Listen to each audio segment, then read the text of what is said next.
Kohli গিলের half সেঞ্চুরিতে ভারতের নাটকীয় জয়, নিউজিল্যান্ডকে ৪ উইকেটে হারাল টিম ইন্ডিয়া।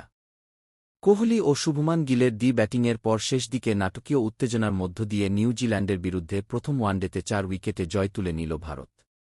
৩০১ রানের লক্ষ্য তাড়া করতে নেমে একসময় সহজ জয়ের পথে থাকলেও কাইল জেমিসনের দুর্দান্ত স্পেলে হঠাৎই চাপে পড়ে যায় স্বাগতিকরা।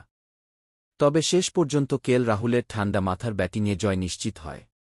প্রথমে ব্যাট করে নিউজিল্যান্ড ৮ উইকেটে তোলে ৩০০ রান।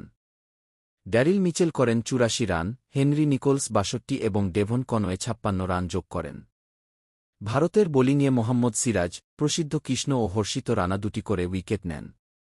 লক্ষ্য তাড়া করতে নেমে ভারত শুরু থেকেই নিয়ন্ত্রণ নেয়।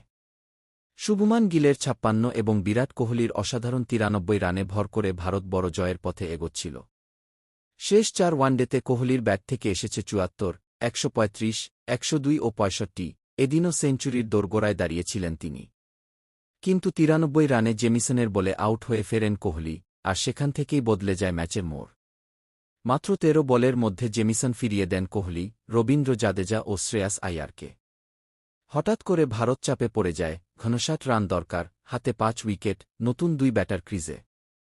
সাইড স্ট্রেইনের কারণে ওয়াশিংটন সুন্দর পুরোপুরি ফিট না থাকায় পরিস্থিতি আরও জটিল হয়ে ওঠে।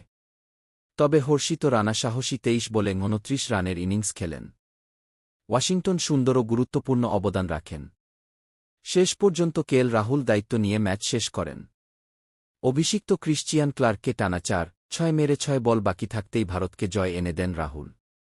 উত্তেজনাপূর্ণ ম্যাচে শেষ হাসি হাসল ভারতই। ভালো লাগলে অবশ্যই লাইক ও সাবস্ক্রাইব করবেন।